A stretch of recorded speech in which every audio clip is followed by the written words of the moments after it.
आपका प्रतिशोध पूर्ण हो न हो, परंतु मेरा प्रतिकार आज अवश्य पूर्ण होगा। अभिमन्यु, दो योद्धाओं के बीच में आना युद्ध नियमों के विरुद्ध। 6 महारथियों ने अकेले ताचरी भीम को घेरा है। नियम तो आपने भंग किया है, तो अब यह अधिकार मुझे भी है।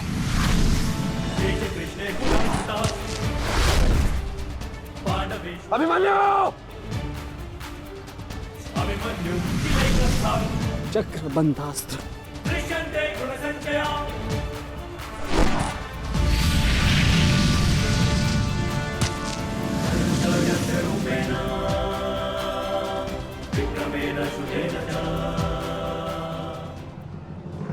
अभिमन्यु, तुम भूल रहे हो, मैं तुम्हारे पिता के आचार्य का पुत्र हूं। चक्रबांध अस्त्र का तोड़ मैं जानता हूं। चक्र विपरीत अस्त्र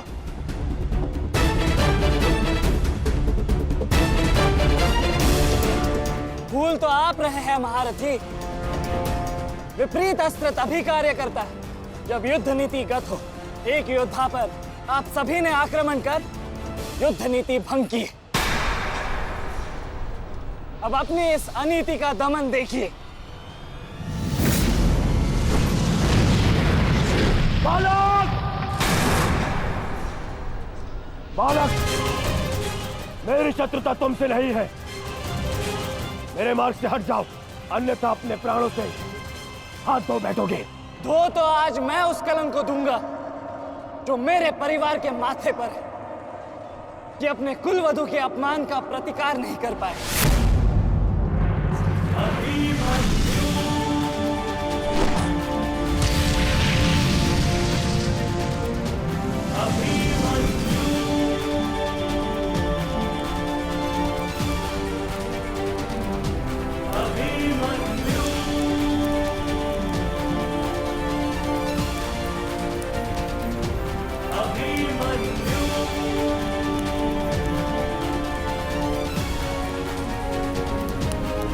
मेरी शत्रुता तुमसे नहीं है। मेरे मार्ग से हट जाओ, अन्यथा अपने प्राणों से हाथ धो बैठोगे। धो तो आज मैं उस कलंक को दूंगा जो मेरे परिवार के माथे पर है, कि अपने कुलवधु के अपमान का प्रतिकार नहीं कर पाए।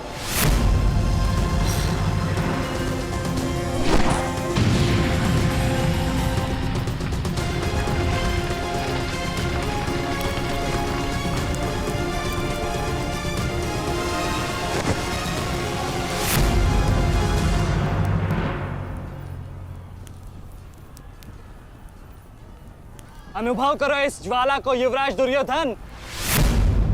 ये वही ज्वाला है जो इतनी वर्षों से मेरी माता के हृदय में धधक रही है।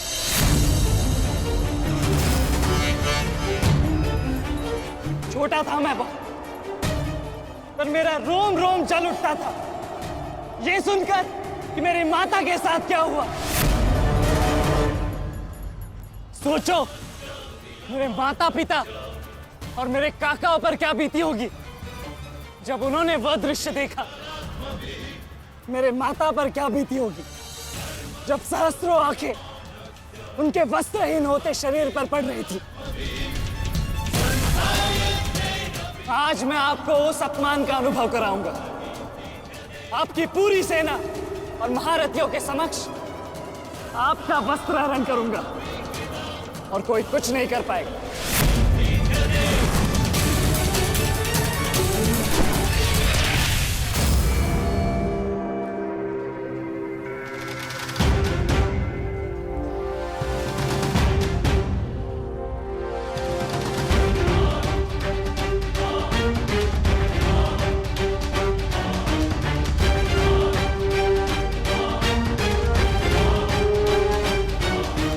अनुभव करो उस अपमान का, अनुभव करो उस वस्त्र हरण से हुए अपमान का जो आप सभी ने किया।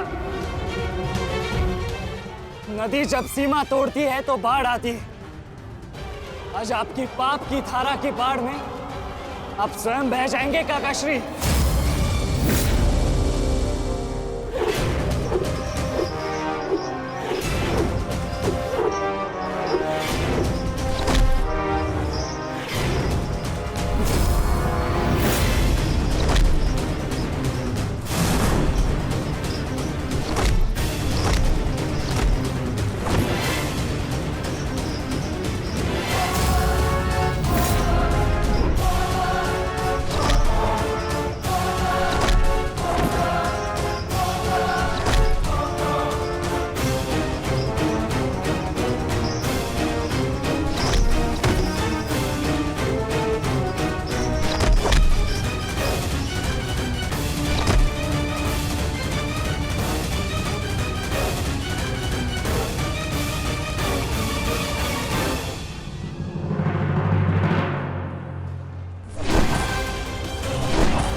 आप अपनी शक्ति व्यर्थ कर रहे हैं आचार्य।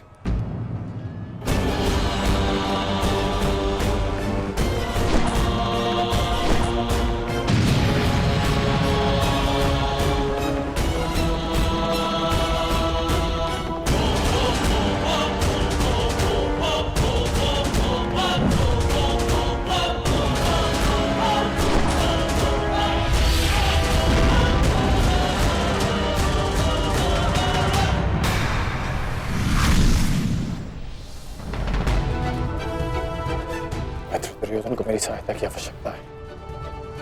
चलो सत्यसेन।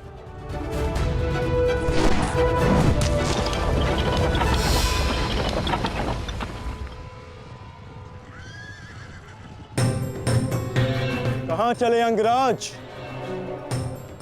मैं जानता हूं कि तुम्हारे मित्र पे आए संकट का संदेश तुम्हें मिल चुका है, परंतु मैं तुम्हें जाने नहीं दे सकता। तुम कदाचित मुझे रोक सकते थे अर्जुन, परंतु तुमने एक भूल कर दी। तुम अपने रथ पर नहीं हो अर्जुन। हाँ, वासुदेव तुम्हारे सारथी हैं, परंतु महाबली हनुमान का आशीर्वाद तुम्हारे रथ पर नहीं।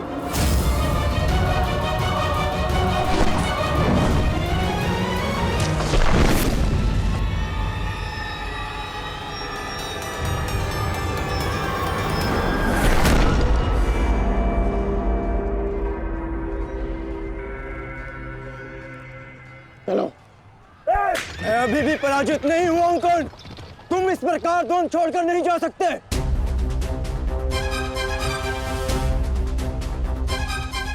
तुम युद्ध के नियम भूल रहे हो अर्जुन। युद्ध का नियम है कि महारथी ही महारथी के साथ द्वंद कर सकता है, और तुम रथ विहीन हो, इसलिए मैं तुम्हारे साथ द्वंद नहीं कर सकता। पहले अपने रथ का पहिया सुधारो, फिर आकर मुझे युद्ध का आह्वान देना, क्योंकि परशुराम शिष्य कर्ण नियम तोड़कर युद्ध नहीं करेगा।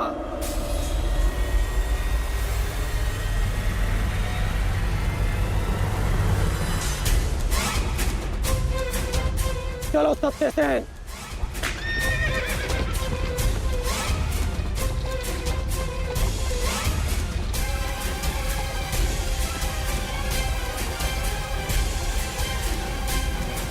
अब समझे पार्थ कि मैं कर्ण की प्रशंसा क्यों करता हूं।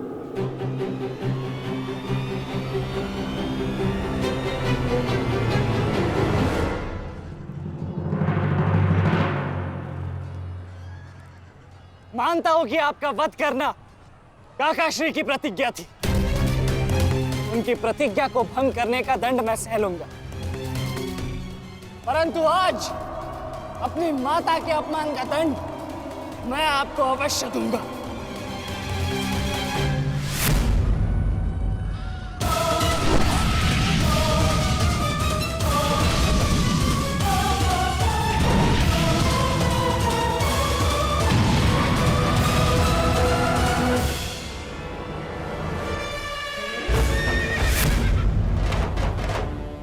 किसी की प्रतिज्ञा टूटे, पर मेरी प्रतिज्ञा नहीं टूटेगी अभिमन्यु।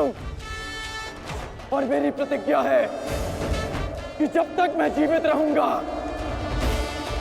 मेरे मित्र के प्राण नहीं जाएंगे।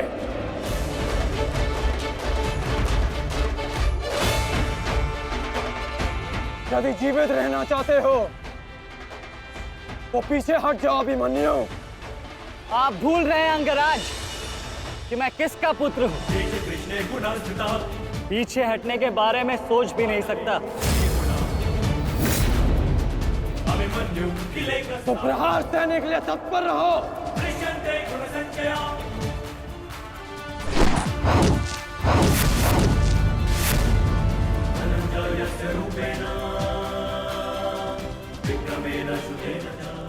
ये मेरे लिए पर्याप्त नहीं अंगराज।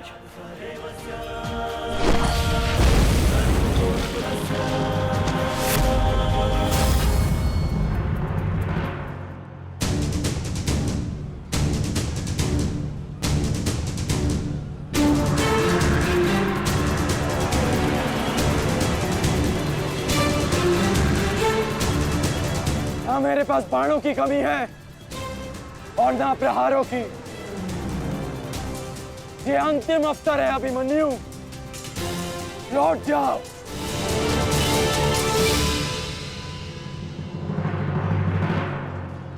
तो मेरे तुनीर में भी उत्तर प्रस्तुत है अंगराज।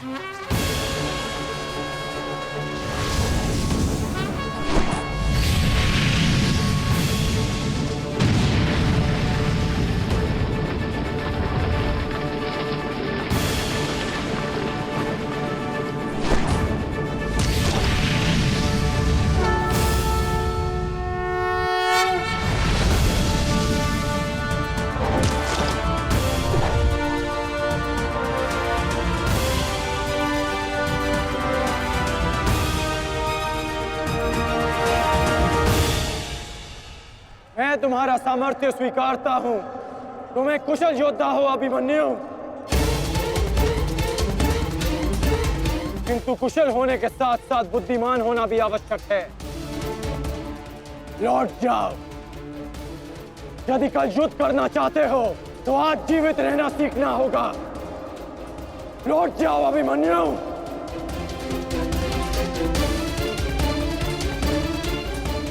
एक योद्धा के लिए आज या कल नहीं होता अंगराज। उसके लिए केवल वो ही पल होता है जिसमें वो मृत्यु के सामने खड़ा होता है। एक वीर योद्धा से सुना था मैं कि हे मृत्यु, तैयार यदि तू आने को, प्रसन्न मुखा। द्वार खुला है, तेरा स्वागत, प्रसन्न मुखा।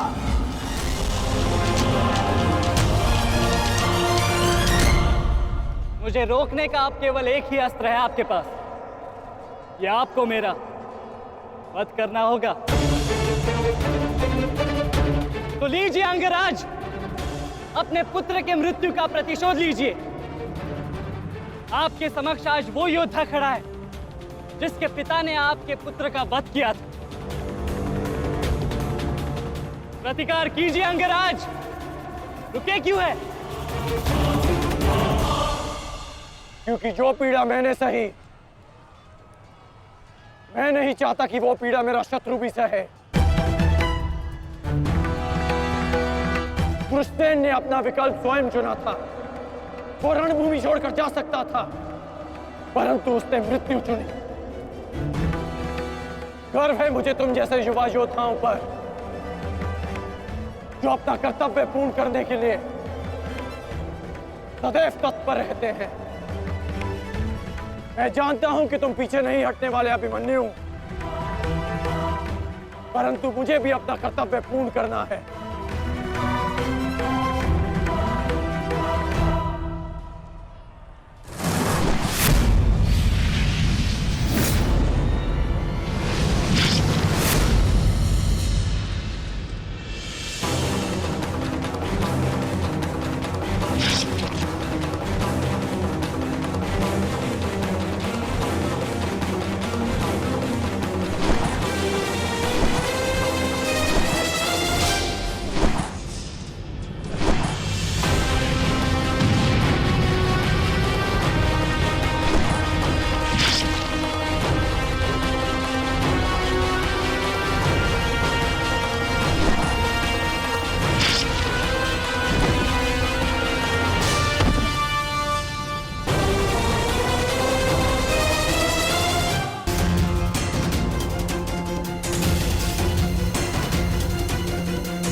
तुम्हें देखकर मुझे अपना बचपन स्मरण हो रहा है। अभी तुम्हारा जीवन आरंभ हुआ है वत्स। इसे इस प्रकार व्यर्थ मत करो। मैं आशा करता हूं कि अगली बार जब हम दोनों मिले तो दो शत्रुओं के भांति नहीं, दो वीरों के भांति एक दूसरे के गले में। अभी तुम्हारा जीवन शेष है। जाओ वत्स।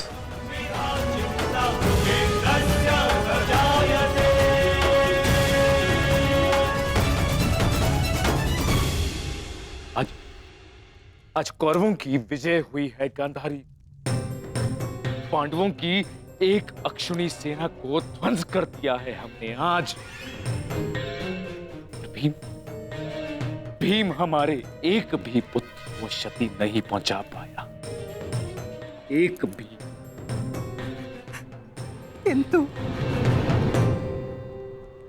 किंतु दुर्योधन का क्या महाराज?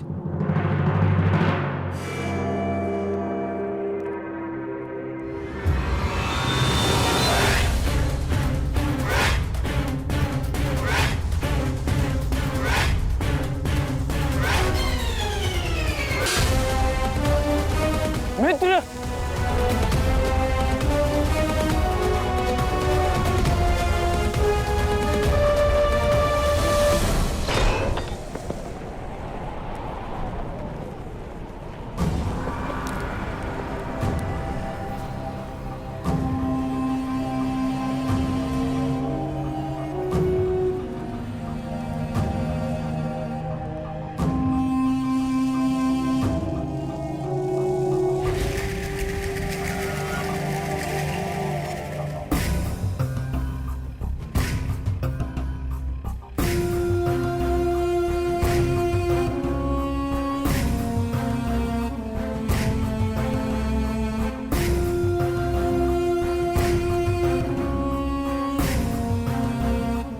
आज मैं आपको उस अपमान का अनुभव कराऊंगा। आपकी पूरी सेना और महारथियों के समक्ष आपका वस्त्र हरण करूंगा। परंतु आज अपनी माता के अपमान का दंड मैं आपको अवश्य दूंगा।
दुर्योधन, रुकिए ज्येष्ठ, ऐसा मत कीजिए। ये क्या कर रहे हैं आप? दुर्योधन, दुर्योधन, ये सब कुछ क्या है? आज के इस युद्ध में हमें विजय मिली है, फिर ये सब कुछ क्यों कर रहे हो तुम? ऐसी विजय जो अपमान की थाली में सजा कर मिले, ऐसी ही विजय से श्रेयस्कर है कि मृत्यु को पालूं। नहीं। मेरे जीवन में कभी मेरा इतना अपमान नहीं हुआ है। अब इस जीवन का और कोई मूल्य नहीं। मैंने ये युद्ध संपत्ति के लिए नहीं, अपने हठ अपने सम्मान के लिए बुलाई थी। अब जब सम्मान ही नहीं रहा तो इस विजय का मैं क्या करूंगा? मेरी सेना के सामने विश्व के महानतम योद्धाओं के रहते वो 16 वर्ष का बालक मेरे वस्त्र हरण कर गया और चेतावनी देकर गया है कि युद्ध में जब भी मिलेगा पुनः यही दोहराएगा। अब ये वस्त्र हरित दुर्योधन सम्राट बन भी गया, कैसे अपनी सेना से अपनी प्रजा से आंख मिला पाऊंगा मैं? इस लज्जा के साथ मैं अब जीवित नहीं रह सकता। नहीं दुर्योधन, देखो अपने क्रोध पर काबू पाओ। देखो विजय हमारे निकट है दुर्योधन, मानो मेरी बात। छोड़िए मुझे मामाश्री, छोड़िए मुझे, अन्यथा इस अग्नि में मैं अपने आप से पहले आपकी आहुति दे दूंगा। छोड़िए मुझे। नहीं। छोड़िए, छोड़िए मुझे।